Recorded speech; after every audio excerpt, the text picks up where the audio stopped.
hari ke depan kita akan memasuki bulan suci Ramadan yang mudah-mudahan walaupun tidak ada jaminan kita apakah akan sampai tidak ke bulan Ramadan, tapi kita wajib berharap, bermohon, berdoa kepada Allah, wa balighna Ramadan. Mudah-mudahan usia kita sampai ke bulan Ramadan yang akan datang. Amin ya rabbal alamin. Bahkan Rasulullah Sallallahu Alaihi Wasallam sejak bulan Rajab memohon kepada Allah keberkahan sampai bulan Sya'ban, memohon keberkahan dan memohon dipanjangkan usia sampai ke bulan Ramadan. Ada apa di dalam bulan Ramadan sampai-sampai Rasulullah SAW memohon untuk memasuki bulan Ramadan, meminta kepada Allah dari sejak bulan Rajab. Bahkan di tulisan ini di paling bawah di akhir, para sahabat itu meminta kepada Allah itu bukan dari bulan Rajab, dari bulan Muharram. Jadi 6 bulan sebelumnya dan 6 bulan sesudahnya para sahabat itu memohon kepada Allah untuk diterima di ibadah di bulan suci Ramadan. Ini barangkali yang menjadi tema pembicaraan pada pagi hari ini. Mudah-mudahan walaupun nanti tidak semua terbaca atau terbahas di kesempatan ini, bisa dibaca, dikaji di rumah. Namun yang melatar belakangi mengapa perlu dibahas doa menyambut Ramadan, karena bagi orang yang tentunya memiliki keislaman dan keimanan yang biasa saja, tentu menghadapi bulan suci Ramadan juga seperti menghadapi bulan yang biasa saja. Padahal bulan Ramadan itu bulan yang dianggap luar biasa oleh Rasulullah dan para sahabatnya. Ada yang bertanya, mengapa kalau bulan suci Ramadan itu diistimewakan oleh Allah dan Rasulnya dan para sahabatnya, tapi tidak dimasukkan oleh Allah ke dalam bulan yang dimuliakan? Yang dimuliakan ada berapa, Pak? Di dalam Al-Quran disebutnya itu Ashharul Hurum, bulan-bulan yang dimuliakan atau bulan-bulan yang diagungkan. Ada 4. Yang pertama bulan Dzulqa'dah, yang kedua bulan Dzulhijjah, yang ketiga bulan Muharram, dan yang keempatnya yang terpencil yaitu kemarin bulan Rajab. Nah, jadi keempat bulan ini dimuliakan oleh Allah di dalam Al-Quran, bukan berarti bulan-bulan yang lain itu tidak dimuliakan, melainkan ulama-ulama ahli tafsir menjelaskan ternyata masing-masing bulan itu memiliki keistimewaan yang berbeda. Seperti bulan Rabiul Awal tidak dimasukkan, padahal di bulan itu ada kejadian istimewa, yaitu bulan dilahirkannya Rasulullah SAW. Kemudian bulan Ramadan juga di dalamnya banyak keistimewaan. Di antaranya adalah bulan diturunkannya Al-Quran, bahkan bulan diturunkannya para malaikat, termasuk malaikat Jibril secara terpisah. Malaikat Ruh, ruh di situ adalah ar-ruh, itu malaikat ruh, yakni malaikat Jibril, yang disebut dengan Lailatul Qadri atau Lailatul Qadar. Dan begitu juga bulan-bulan yang lain. Nah, apa rahasia yang terkandung di 4 bulan itu? Sedikit ini pengantarnya saja. Jadi yang 3 bulan berturut-turut, Dzulqa'dah, Dzulhijjah dan Muharram, karena di situ ada satu ibadah yang harus dipersiapkan dengan sungguh-sungguh dan termasuk rukun Islam yang terakhir, yaitu ibadah haji. Jadi persiapan ibadah haji tentu berbeda dengan persiapan ibadah-ibadah yang lain. Perlu waktu lama, perlu tenaga atau fisik yang sehat, perlu juga dana yang cukup. Nah, itu sedangkan ibadah di bulan Rajab, 1 bulan yang terpencil, dipisahkan dari ketiga bulan tadi yang berurutan, karena di bulan Rajab ada satu ibadah lagi yang istimewa, yakni ibadah salat. Jadi bukan berarti Rasulullah sebelum Isra Mi'raj tidak sholat, hanya sholatnya tidak seperti yang diterima pada saat Mi'raj. Karena ibu dan bapak jamaah sekalian, ibadah sholat itu walaupun 5 waktu, itu sama dengan ibadah seluruh malaikat. Itu diterangkan dalam kitab Dardir, ya, kitab yang khusus membahas tentang Isra Mi'raj. Di sana musannif menjelaskan, pengarang menjelaskan bahwa malaikat itu di langit yang pertama, kalau masih ingat, bertemu dengan siapa? Rasulullah itu di langit yang pertama ditakdirkan Allah karena Allah memi'rajkan itu linuriyahu min ayatina. Allah ingin memperlihatkan tanda-tanda keagungannya kepada hambanya, yaitu Nabi Muhammad SAW. Di langit yang pertama ketemu Nabi siapa? Ruh Nabi siapa? Ruh Nabi Adam alaihissalam. Kemudian di langit yang kedua ketemu dengan ruh Nabi Yunus dan Nabi Ibrahim, Nabi Isa alaihissalam. Dan kemudian di langit yang ketiga ketemu dengan Nabi Yusuf alaihissalam. Kemudian di langit yang keempat ketemu dengan ruhnya Nabi Ilyas alaihissalam. Di yang keempat ketemu dengan ruhnya Nabi kelima dengan Nabi siapa? Nabi siapa ya? Nabi Hud, Nabi Khidir ya. Ya, yang keenamnya Nabi Musa alaihissalam, dan yang ketujuhnya adalah Nabi Ibrahim alaihissalam. Nah, kenapa nabi-nabi ini yang dipertemukan oleh Allah ruhnya kepada Rasulullah? Tentu ini pun perlu kajian luas, karena nabi dan rasul tersebut yang ada kaitan dengan nasib, dengan nisabnya Rasul, dan juga dengan metode dakwah yang dijadikan oleh Allah nanti sebagai contoh dan harus dicontoh oleh Rasulullah sebagai bekal. Nah, hadirin wal hadirat rahimakumullah, mengapa ibadah sholat itu melebihi ibadahnya para malaikat? Karena ketika Mi'raj Rasulullah itu diperlihatkan oleh Allah kepadanya, ibadah malaikat itu hanya 1-2 ibadah yang dilakukan. Contoh, ketika Rasul bertemu dan bertanya kepada malaikat Jibril, "Wahai Jibril, mereka itu siapa yang dari tadi sujud terus?" Itulah malaikat.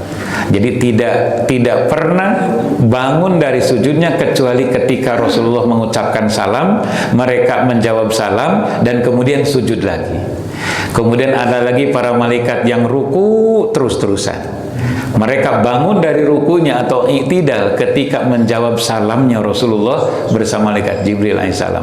Begitu juga ada yang duduk tahiyat akhir, ada yang terakhir, ya, ada yang salam. Assalamualaikum warahmatullahi wabarakatuh. Assalamualaikum warahmatullahi wabarakatuh. Begitu, tidak berhenti. Maka pada saat Rasulullah mengucapkan salam, mereka berhenti sejenak menjawab salamnya Rasul, kemudian melanjutkan. Nah, itu Rasul belum menerima perintah sholat.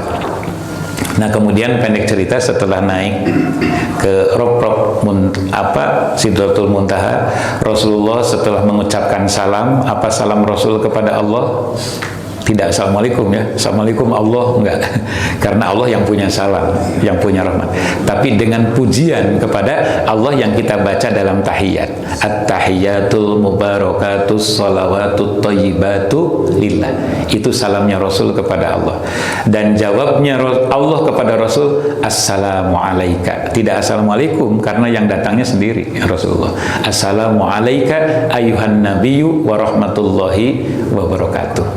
Dan Rasul ingin mendoakan yang lain atau umatnya, karena Rasulullah selalu ingat kepada umat, lalu menjawab ya Rasulullah, assalamu alaina wa ala ibadillahis sholihin. Nah, itu dialog singkat atau salam hormatnya Rasul dijawab oleh Allah.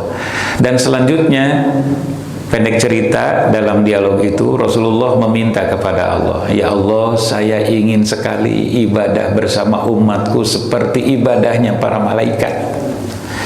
Tapi apakah mungkin umatku akan kuat jika ibadah seperti malaikat yang saya atau kami saksikan tadi bersama Jibril, yang sujudnya begitu lama, yang berdirinya begitu lama, yang rukuknya begitu lama, yang duduk tahiyatnya begitu lama, dan seterusnya. Maka Allah dengan menurunkan perintah sholat 50 waktu. Kemudian sesudah itu datang turun ke langit ke-7, ke langit ke-6, ketemulah dengan Nabi Ibrahim, dengan Nabi Musa. Nah, kedua Rasul ini yang menyarankan untuk kembali kepada Allah, jangan sampai 50 waktu, karena umatmu tidak akan kuat. Umat kami saja, kata Nabi Ibrahim, kata Nabi Musa, tidak kuat melakukan ibadah. Maka yang disebutkan sebelum sholat 5 waktu itu, Rasulullah menjalankan sholatnya seperti siapa? Millata Ibrahim wa Musa, melaksanakan sholat sebagaimana yang dilaksanakan oleh Nabi Ibrahim dan Nabi Musa. Nah, sesudah itu maka Nabi Muhammad SAW mengusulkan kepada Allah untuk dikurangi ya sampailah 5 waktu. Tapi insya Allah karena Rasulullah mendapatkan dispensasi dari Allah bahwa walaupun 5 waktu sholat ini tidak akan mengurangi lebihnya atau kebaikannya dengan 50 waktu, bahkan melebihi ibadahnya para malaikat. Subhanallah. Makanya diawali dengan kalimat tasbih. Jadi oleh karena itu berbahagialah kita sebagai umat Rasulullah SAW yang ibadahnya sedikit tapi pahalanya melebihi umat sebelumnya, yang umurnya pendek tapi dilipat gandakan umur kita seperti bahkan melebihi umat sebelumnya.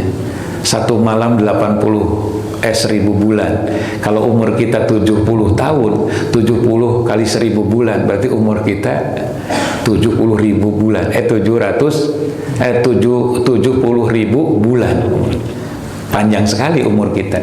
Makanya walaupun amalnya sedikit, umat Rasulullah itu akan diistimewakan oleh Allah jika kita mengamalkannya atas dasar lillahi ta'ala dengan mencontoh Rasulullah sallallahu alaihi wasallam. Hadirin wal hadirat rahimakumullah. Pada kesempatan ini kita awali pembahasan ini dengan sebuah ayat Al-Quran dalam surah Al-Mu'min ayat 60. Di situ Allah berfirman, A'udzubillahi minasyaitonirrajim, wa qala rabbukum, atau diwasalkan, wa qala rabbukum ud'uni astajib lakum innalladzina yastakbiruna an ibadati sayadkhuluna jahannama dakhirin. Wallahu alam. Dan Tuhanmu berfirman, berdoalah kepadaku, niscaya aku akan perkenankan bagimu. Sesungguhnya orang-orang yang menyombongkan diri dan menyembahku akan masuk neraka jahanam dalam keadaan hina dina. Nah, di sini ada kata-kata doa dan ada kata-kata menyombongkan diri. Ini diterangkan dalam hadis Rasulullah SAW. Di antara umatku yang paling sombong adalah umatku yang enggan memohon kepada Allah. Nah, ini khawatir kita digolongkan oleh Allah kepada golongan yang sombong. Maka jangan menyepelekan berdoa, tapi berdoa juga harus dibarengi dengan ikhtiar. Itulah yang disebut takdir. Takdir apa? Sudah dijelaskan dulu. Takdir mu'allaq. Kan kodar itu sama dengan takdir. Takdir dibagi dua. Ada takdir apa saja? Yang pertama yang tidak bisa dirubah, takdir mubrom atau mubarrom. Dan takdir yang bisa dirubah, maksudnya bisa dirubah itu Allah akan merubah takdirnya yang ada kaitannya dengan mu'allaq. Mu'allaq itu ada kaitan dengan doa dan ikhtiar. Mana yang tidak bisa dirubah? Ya contohnya umur. Nah, kalau sehat dan sakit itu bisa dirubah. Yang merubah Allah. Allah akan merubah tergantung usaha dan doa hambanya. Innallaha la yughayyiru ma biqaumin hatta yughayyiru ma bi anfusihim. Sesungguhnya Allah tidak akan merubah suatu kaum atau nasib suatu kaum sehingga kaum itu mau merubah dirinya sendiri. Misalnya si A ditakdirkan oleh Allah bodoh. Dikodok, bukan ditakdir, dikodok itu ditentukan sebelum dia diciptakan nanti akan terlahir si A dalam keadaan bodoh. Begitu lahir berarti dia memiliki takdirnya takdir mu'alaq. Takdir mu'alaq itu masih ada kesempatan untuk diupayakan dan dimohonkan kepada Allah. Itu contoh takdir mu'alaq. Artinya dengan dia rajin belajar, kemudian rajin berdoa, memohon ilmu dan kecerdasan kepada Allah, kepahaman tentang ilmu, insya Allah Allah dengan kehendaknya akan merubah orang itu dari bodoh menjadi tidak bodoh lagi, ya minimal setengah pintar lah. Nah, kemudian ada yang mubrom. Contoh takdir mubrom adalah umur. Walaupun dia rajin olahraga, rajin makan teratur, istirahat teratur, kemudian sering kontrol ke dokter tentang kesehatannya, badannya sehat, tetapi umurnya tetap. Mending mana? Umur panjang sakitan, umur tidak panjang tapi sehat. Atau mending umur panjang sehat. Nah, jadi kita jangan mempermasalahkan umur. Contoh ada sering kali didengar guyonan, mending ngarokok, nu teu ngarokok ge maot, mending ngarokok. Dan ngarokok ge maot. Jadi masalahnya bukan merokok tidak merokok kaitan dengan kematian, tapi orang yang tidak merokok mungkin dengan hidupnya walaupun sama usianya dengan yang merokok, pendeknya atau panjangnya sama, tapi kan sehat. Ya minimal sehat pesak, sehat fisik gitu. Tapi yang merokok walaupun umurnya sama, bahkan lebih panjang misalnya. Si anu kan merokok tapi umurnya panjang, tapi kan menderita. Menderitanya apa? Ya minimal berkuranglah sakit atau resikonya banyak. Walaupun tidak selamanya. Maaf ya yang suka merokok ya. Ini mah hanya contoh saja. Atau ibu misalnya gening anu sok jajan ge anggere teu beunghar, abdi beki jajan beunghar. Masalahna beunghar mah lain jajan teu jajan. Nah, itu sudah ada kodar ya. Jadi intinya ibu dan bapak sekalian, dalam menyikapi dalil Quran dan hadis ini hendaklah diimbangi dengan pemahaman kita terhadap ijma'us sahabat, pendapat-pendapat, contoh-contoh dan kesepakatan-kesepakatan yang telah dilakukan sahabat dan qiyasul ulama, pemikiran-pemikiran para ulama yang ahli di bidang Quran dan hadis. Ini yang harus kita kaji. Nah, maka Sayyidina Ali karamallahu wajhah pernah mengatakan wa min na'imid dunya, dari sekian banyak nikmat dunia itu al-islamu nikmatan, yakfika al-islamu nikmatan. Artinya yang akan memberikan kecukupan kepadamu adalah nikmat Islam.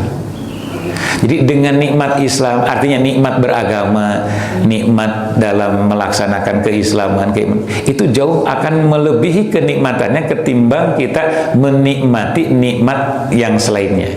Misalnya nikmat tidur, nikmat makan, nikmat berumah tangga, nikmat bermasyarakat, itu nikmat, tapi tidak akan melebihi kenikmatan itu. Kenikmatan kita beragama Islam, kenikmatan kita melaksanakan ajaran Islam, itu nikmat. Kemudian yang kedua kata Sayyidina Ali, wa minas sughli yakfika ata'atu sughlatan. Jadi tidak ada kesibukan yang akan memberikan kecukupan, kemanfaatan kepadamu, kebaikan kepadamu, kecuali adalah apa? Ketaatan. Suglatan, menjadi sibuk. Jadi sibuk dalam ketaatan kepada Allah, kepada Rasul, kepada orang tua, kepada guru, kepada orang lain yang sekiranya mengajak kebaikan, insya Allah walaupun sibuk itu tidak akan sia-sia. Karena kesibukan itu yang akan memberi kecukupan atau kemanfaatan. Dan yang ketiganya kata Imam Ali itu apa? wa min mau'idoti yakfika al mautu al mautu ibrotan wa min ibroti yakfika al mautu ibrotan. Jadi dari sekian banyak pelajaran, ada pelajaran yang akan memberikan kecukupan kepadamu, yaitu mati. Insya Allah orang yang banyak mengingat mati itu akan banyak berbuat baik dan akan bisa menjaga dirinya. Nah, salah satu menjaga diri itu adalah dengan ibadah puasa. Maka puasa oleh ulama hadis disebut, atau ulama fikih diartikan dengan al-imsak. Imsak itu menahan. Itu secara bahasa. Kalau secara istilah fikih, bahwa as-saumu huwa al-imsaku anil muftirati min tulu'il fajri ila ghurubi syamsi ma'an niyati. Jadi menurut istilah, puasa itu adalah menahan dari segala yang membatalkan puasa, dari terbit fajar sodik hingga terbenam matahari disertai niat. Ada wajib niat, ada menyertakan niat. Ini perlu sedikit dibahas. Kalau wajibnya niat untuk sahnya puasa itu dimulainya min ghurubi samsi ila qabla tulu'il fajri. Itu niat. Niat puasa beda dengan niat ibadah sholat atau umroh atau haji. Jadi niat puasa itu panjang. Pokoknya dari mulai terbenam matahari waktu maghrib ghurubu samsi qabla tulu'il fajri, sebelum waktu fajar, di situ bebas kita niat. Tetapi resikonya, kalau di waktu itu tidak ada niat puasa untuk esok harinya, maka dia wajib mengkodok puasa. Kartos Bu, misalnya ibu atau bapak lupa semalaman dari sejak buka puasa atau maghrib sampai subuh, asa teu niat tadi teh wengi dina hate teh teu niat puasa dinten ieu teh teu niat, benten sareng puasa sunnah. Kalau puasa sunnah enggak niat dari malam hari juga enggak apa-apa. Bahkan baru mau niat ba'da duhur enggak apa-apa, asal qobla dahar. Boleh niat ba'da duhur asal qobla dahar, belum makan apa-apa. Boleh kalau puasa sunnah. Kalau puasa wajib seperti Ramadan, yang wajib apa saja puasa itu? Ramadan, puasa nadar, dan puasa kifarot atau puasa kifarat itu wajib. Yang wajib itu. Yang tentu kodok, kalau kodok itu dikaitkan ya dengan Ramadan. Bapak dan Ibu jamaah sekalian, jadi pentingnya niat di dalam bulan Ramadan itu sejak malam hari. Ya, harus niat. Dan siang harinya bukan harus niat, tapi sertakan niat selama ibadah. Selama ibadah di siang bulan Ramadan. Di situ kenapa? Untuk menjaga bukan hanya sekedar sahnya puasa, tapi menjaga kualitas puasa. Seperti kita sholat. Niat sholat kapan? Mulainya niat sholat kapan kalau sholat? Ketika takbiratul ihram. Awas, niat sholat bukan baca usoli, karena usoli itu belum sholat. Sholat itu mulainya adalah aqwalun wa aqwalun muftatahatun bitakbiratil ihrami wa muhtatamatun bitaslimi bisartin wa ruknin mahsusatin. Itu definisi sholat. Jadi ucapan atau bacaan dan gerakan yang dimulai dengan takbiratul ihram. Jadi kalau sebelum takbiratul ihram itu belum sholat. Silakan mau baca usoli silakan, tidak juga nggak apa-apa. Yang penting ketika Allah, nah jangan dulu akbar kalau hati belum niat. Minimal yang diniatkan bukan diucapkan, yang diniatkan 3. Saya niat sholat apa? Sebutkan. Yang kedua, fardu atau sunnah, sebutkan dalam hati saja. Yang ketiganya, jadi imam atau jadi makmum, itu niatkan. Itu cukup 3 saja. Makanya enggak begitu lama takbirnya. Allah, cukup. Allahu Akbar, cukup. Artinya saya niat sholat fardu maghrib jadi imam, cukup. Saya niat fardu maghrib jadi makmum, cukup. Nggak usah disebutkan rokaatnya, nggak usah disebutkan mustaqbilal kiblatnya kalau di dalam hati. Kalau usolinya silakan, kalau yang biasa usoli. Nah itu niat. Nah tetapi sesudah niat ketika takbiratul ihram, agar sholat kita terjaga selama sholat, maka ingat hati dan pikiran kita bahwa kita sedang sholat. Begitupun dalam puasa, begitupun dalam ibadah haji. Jangan sampai datos niat di mikot, abdi tos bade tos niat umroh, tos niat haji. Jadi tidak menjaga, nanti tidak menjaga ropas, tidak menjaga jidal dan seterusnya. Tapi kalau selamanya dalam hati tertanam niat itu, nah maka insya Allah hajinya, umrohnya, puasanya, sholatnya, zakatnya akan terjaga. Itu yang dimaksud dengan ma'aniyah, gitu, disertai niat.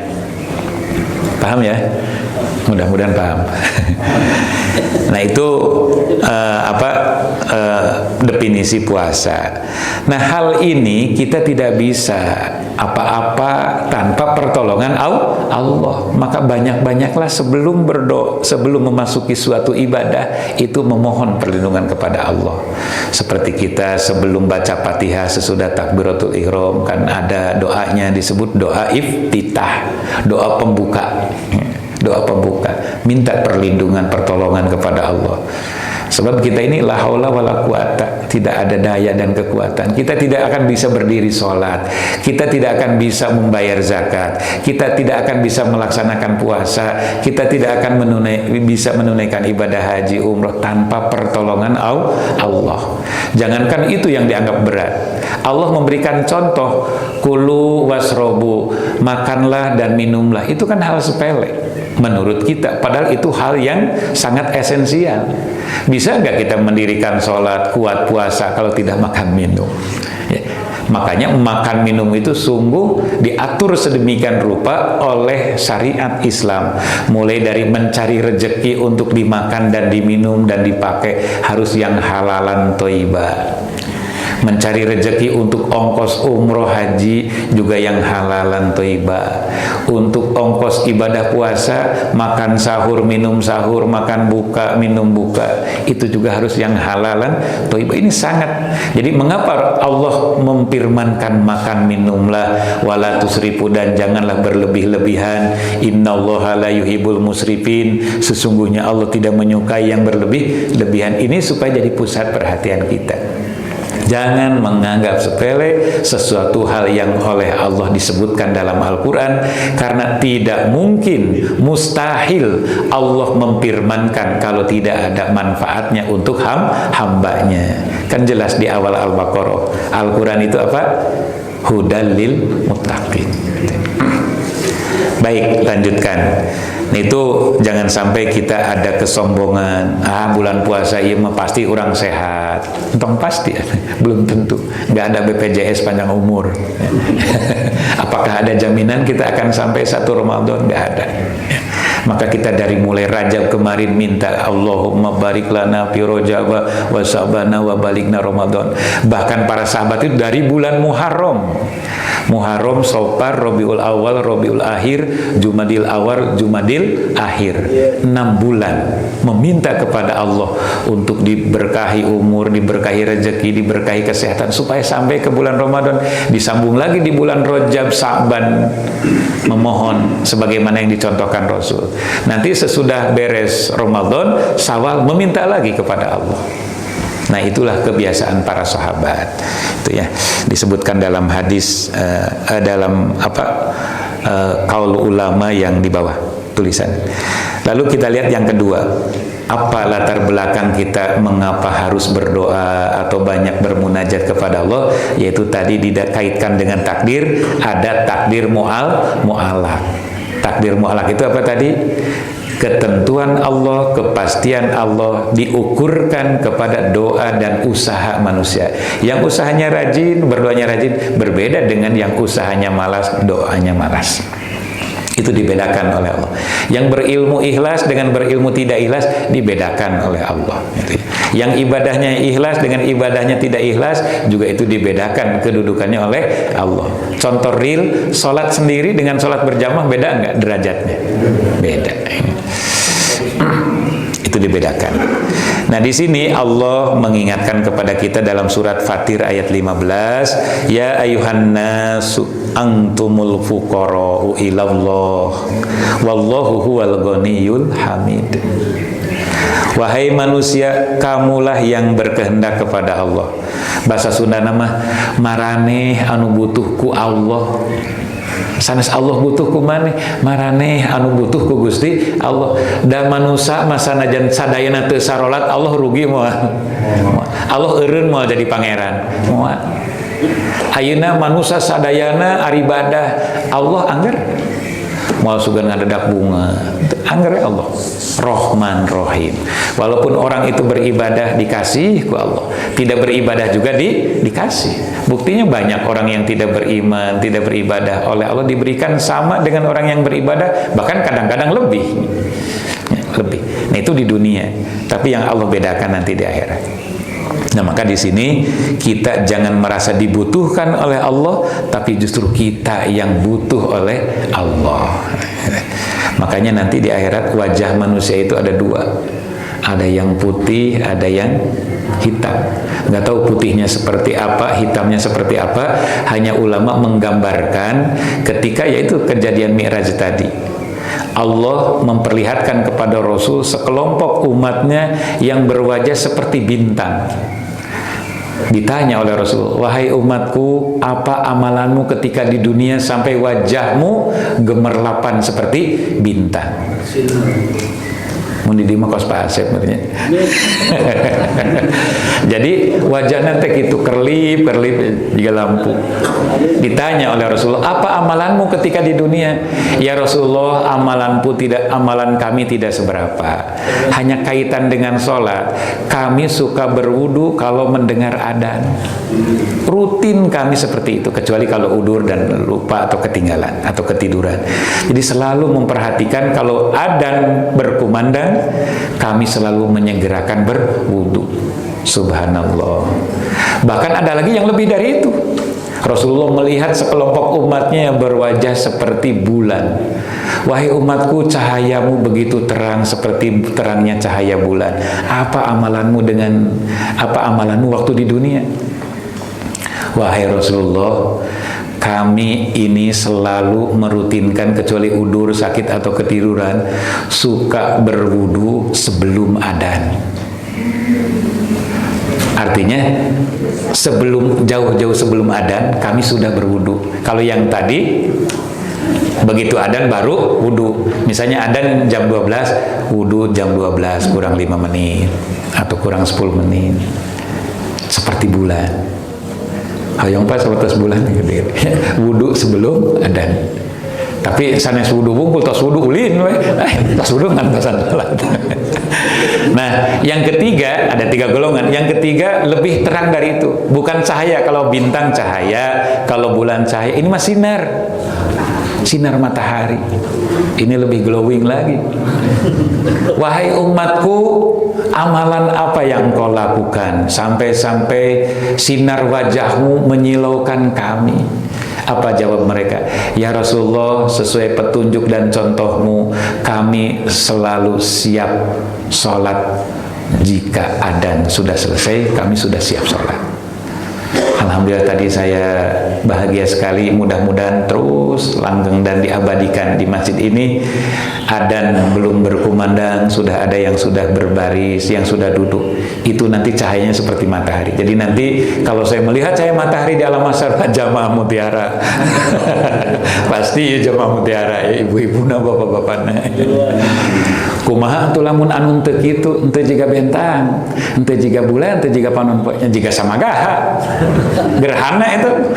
Hari gerhana sering tuh, jarang pan. Jadi kalau kita jarang-jarang ya gerhana lah kali-kali. Seperti gerhana. Batur tos bubar salat urang karak wudu. Nah, eta mah gerhana. Tangke jadi upami aya anu katingalina jiga gerhana, teh sering kaberangan. Punten eta mah heureuy nya. Ulah dianggap heureuy. Ulah dianggap heureuy. Yang ketiga dalilnya adalah ini hadis riwayat Imam At-Tabrani yang terdapat dalam kitab Ad-Du'a ya, Ad-Du'a karangan Imam Abul Qasim Sulaiman bin Ahmad. Nah, di situ dijelaskan an Ubadah bin Samit radhiyallahu anhu qala kana Rasulullah sallallahu alaihi wasallam, maaf itu sallallahunya enggak ada iya ya, bukan soli, sholla itu. Sholla itu rahmat. Kalau soli salat. Jadi Rasulullah sallallahu, semoga rahmat Allah alaihi kepada Rasul wasallama dan keselamatan. Ya'lamuna haula'il kalimati idza ja'a Ramadan. Jadi Rasulullah mengajarkan, Rasulullah memberitahukan kalimat-kalimat ini idza jaa Ramadan, ketika datang bulan Ramadan. Ayakula ahaduna, kami disuruh mengucapkan Allahumma sallimni min Ramadan. Jadi di antara sahabat itu ada yang disuruh oleh Rasul mengucapkan doa ini ketika memasuki Ramadan. Allahumma sallimni min Ramadan. Ya Allah, sampaikan aku atau selamatkan aku menuju bulan Ramadan. Wasallim Ramadhana li, dan selamatkan Ramadan bagiku. Artinya selama bulan Ramadan mohon keselamatan, kebahagiaan, ketenangan, kesenangan, kesejahteraan. Maknanya luas salam itu. Wa tasallamhu minni mutaqabbala, dan terimalah amal-amalku yang diamalkan di bulan Ramadan. Itu kenapa di hadis yang lain Rasulullah bersabda, khawatir sekali, celaka sekali, rugi sekali umatku yang keluar dari bulan Ramadan tidak mendapatkan ampunan Allah. Nauzubillah. Ada bertanyalah sahabat, ya Rasulullah kenapa demikian? Karena mereka ketika bulan Ramadan, ketika di dalam bulan Ramadannya, bukan bulan Ramadan, bulan Ramadannya mereka biasa-biasa saja, artinya tidak memanfaatkan bulan Ramadan. Padahal menurut ulama kan Ramadan itu bulan apa? Bulan panen. Upami bahasa Sunda bulan panen. Iraha atau melakna bulan Rajab. Rajab bulan menanam, Sa'ban bulan menyiram, Ramadan bulan menuai, memanen. Da moal panen ari teu melak, moal panen pare ari teu melak pare. Ngan lamun merak pare insyaallah panen pare, bahkan selain ti pare oge bakal aya belut, aya jukut, aya genjer, aya eceng dan sebagainya. Lamun urang melak pare. Tapi lamun urang melak genjer jadi pare moal. Misalnya kita punya tanah sawah, kemudian kita tanami genjer, pare jaradi moal. Tapi lamun urang melak pare bakal jaradi. Malah ayah belut, ayah orai dan sebagainya. Apa artinya? Ini perkataan ulama ini menjadi pelajaran. Ketika kita berbuat baik, di balik kebaikan itu akan ada godaan-godaan yang akan merusak kebaikan kita. Ini yang harus hati-hati. Seperti halnya ketika kita menanam padi, akan ada yang merusak padi itu. Ya, rumput-rumput yang tidak berguna, hewan-hewan yang tidak diundang, ada burung, ada apa lagi? Di Subang mah aya wereng.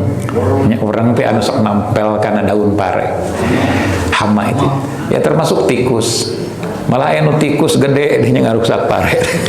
Enggak, pare geus panen geus meunang ngarit, tah dirusak ku tikus gede tah anu tiasa nyenak mobil, nyenak motor. Tah eta. Nah, maka ketika kita berpuasa hati-hati, walaupun dalam hadis disebutkan setan dirantai, pintu neraka ditutup, da angger bakal dibuka setan teh rantai. Nah, bakal dibuka pintu neraka teh keur nu teu puasa. Atanapi anu puasana henteu menjaga diri. Maka tadi disebutkan puasa itu imsak. Yang ditahan bukan lapar dan haus saja, tahan mulut kita dari gibah, tahan telinga kita dari mendengar fitnah, tahan mata kita dari melihat yang tidak bermanfaat, itu tahan kan? Bahkan Imam Ghazali, ya Allah tahan kedua kehormatanku, minta ditahan. Artinya ya kubul dan dubur, itu minta ditahan kepada Allah. Nah, jadi di bulan puasa itu akan banyak godaan, bukan tidak banyak, akan lebih banyak malah. Tetapi kebahagiaan juga akan diberikan oleh Allah, dua kebahagiaan yang tidak diberikan di luar puasa. Apa? Kebahagiaan ketika berbuka dan kebahagiaan nanti akan bertemu dengan Allah. Bahkan surganya juga dibedakan. Apa surganya? Royan. Dari kata ro'a, akan melihat langsung kepada Allah. Amin ya rabbal alamin. Maka puasa itu tidak disebutkan pahalanya. Pan salat ayatnya Pak, ibadah salat puasana, ibadah salat ieu ganjarana, ibadah haji ieu ganjarana. Puasa tidak disebutkan. Karena apa? Shaumuli wa ajibihi. Puasa itu untukku dan puasa itu aku yang akan memberikan balasannya. Jadi puasa itu ibadah sirriyah, rahasia, dirahasiakan. Ibu bapak tiasa tengah bentenkeun ieu jalmi saum, ieu jalmi teu saum, benten tiasa tengah bedakeun nu puasa sareng nu teu. Sugan ieu mah leuleus keur puasanya, nu teu puasa ge aya nu leuleus. Jadi susah membedakannya. Tapi kalau sholat haji kan bisa membedakan. Oh, dia sedang berangkat ibadah haji. Oh, dia sedang sholat, kelihatan ruku sujudnya. Kalau puasa susah membedakannya. Makanya itu hanya Allah yang tahu dengan orang yang bersangkutan. Maka di sini mintalah kepada Allah untuk diselamatkan dan diterima. Nah, kemudian yang ketiga, doa yang ketiga dari Abi Usman An-Nadi qalat Aisyah radhiyallahu anha, ini dari Sayyidah Aisyah. Lima hadara Ramadan qultu ya Rasulullah qad hadara Ramadan fama aqulu. Rasul mun bahasa urang Rasul ieu teh parantos sumping Ramadan, urang kedah ngucapkeun naon atuh. Nah, maka Rasul mengajarkan Allahumma innaka afuwun tuhibbul afwa fa'fu anni. Masuk diberjamahkeun di lembur mah nganggo ya karim. Allahumma innaka afuwun karim tuhibul afwa fa'fu anna ya karim. Itu mah tambahan. Teks asli hadisnya ini ya. Allahumma innaka afuwun tuhibul afwa fa'fu anni gitu ya. Ya Allah, sesungguhnya Engkau Maha memaafkan, mencintai maaf, maka maafkanlah diriku. Artinya di bulan Ramadan nanti kita harus jembar hampura. Nah, tentunya jembar hampura itu bahasa Sunda, bahasa Indonesia. Jadi harus lega katanya untuk memaafkan orang lain. Itu ibadah yang utama, ibadah yang sangat besar nilainya di hadapan Allah. Karena Allah di bulan Ramadan itu menurunkan banyak rahmat, kasih sayang, banyak barokah, banyak apalagi magfirah, ridho dan seterusnya. Diturunkan panen pokoknya umat Islam yang beriman. Segala diturunkan ku Allah. Kakolak-kolak diturunkan. Panen macan aya. Diturunkan ku Allah. Tapi ada ibu, selain kebahagiaan berbuka itu kebahagiaan apa oleh Allah? Nanti kebahagiaan nanti bertemu dengan Allah. Kesedihan pun akan terasa. Puntennya Kang Iwan, kamari mah aya keneh mama. Engke mah karaos gere. Pertama kali Ramadan setelah saya waktu ditinggal oleh Umi, oleh ibu, terasanya itu di bulan Ramadan. Sebelum Ramadan tidak begitu terasa, hanya ingat doakan. Tapi di bulan Ramadan biasa dipangmasakeun, biasa ngariung sahur, biasa ngariung buka, akan terasa itu. Coba saja. Apalagi yang ditinggal, pokoknya ditinggal siapa saja. Ditinggal suami, ditinggal istri, ditinggal orang tua, ditinggal oleh guru. Biasa kalau Syawal silaturahmi ke guru, sekarang gurunya sudah tidak ada. Yang dicintai guru tidak ada. Itu akan terasa di bulan Ramadan. Maka Allah mengajarkan berbanyaklah sedekah ketika ingat kepada orang yang kau cintai. Insya Allah sedekah itu akan langsung diterima oleh Allah dan akan langsung dibalas oleh Allah. Makanya selesai baca Quran, Allahumma ausil sawaba ma qoronahu ila ummi, ila abi, ila syaihi, ila ustadi, sebutkan, nggak apa-apa. Tidak akan dikurangi sedikit pun. Kalau Allah akan memberi nilai 100, pala 100, bukan berarti untuk ibunya 50, untuk kita 50, enggak. Untuk ibu 100, untuk kita 100. Hadiahkan. Ya. Itu yang disebut dengan waladin solihin yad'ullah. Ya Allah, dengan sedekah ini, dengan saya membaca Quran ini, semoga ibuku, bapakku Engkau berikan kebahagiaan di alam kuburnya. Insya Allah itu mustajab, langsung tembus ke alam barzah. Itu yang disebut dengan waladin solihin yad'ullah. Yang keempat, bukan yang keempat, yang kelima. Ini hadis juga sama yang dalam kitab yang sama dari Abdul Aziz bin Abi Rawad. Ia berkata, kaum muslimin berdoa saat bulan Ramadan hadir, ya Allah, bulan Ramadan sudah membayangi dan datang, maka sampaikanlah bulan Ramadan kepadaku, dan sampaikanlah aku dengan selamat ke dalamnya, dan terimalah amal-amalku di bulan Ramadan. Ya Allah, karuniailah aku kesabaran dan niat tulus mengharap pahala dan ridho-Mu atas puasa Ramadanku dan qiyamul lailku. Ya Allah, karuniailah aku dalam bulan Ramadan kesungguhan hati, ketekunan, kekuatan, dan vitalitas. Ya Allah, lindungilah aku dalam bulan Ramadan dari kebosanan. Tasok nawitan nama rajinnya taraweh kaditu nama taraweh, lemah lesu, kemalasan dan lemas, atau banyaknya ngantuk komo imamna maca surat Yasin sarokat, surat Tabarok sarokat lah. Assalamualaikum teteseraya. Ya Allah, sukseskanlah aku dalam mendapatkan Lailatul Qadar di bulan Ramadan ini, dan jadikanlah pahala atau kebaikannya lebih baik dari 1000 bulan, atau yang disebut dengan Lailatul Qadar. Ibu dan bapak, sedikit saya tambahkan, maka salah satu ciri orang yang menyambut Ramadan dengan baik minimal 3. Yang pertama, merasa bahagia hati. Yang kedua, siapkan ilmu yang berkaitan dengan puasa, siapkan, terus kaji baik ayatnya, hadisnya, keutamaannya, supaya ibadah puasa kita berkualitas. Dan yang ketiga, yakinkan ibadah puasa sekarang ibadah yang terakhir, Ramadan yang terakhir, supaya sungguh-sungguh. Ya, urusan nanti ketemu Ramadan yang akan datang tahun depan, alhamdulillah. Hanya begitu masuk, ya Allah, jika seandainya Ramadan ini Ramadan terakhir bagiku, berilah aku istiqomah dalam ibadah itu. Niatkan, bukan berarti ya Allah matikan saya di bulan Ramadan ini, jangan. Jangan. Ya, betah kene pan, nu kahijina malin betah-betah teuing, nuju bebekelan kene, kirang bekal.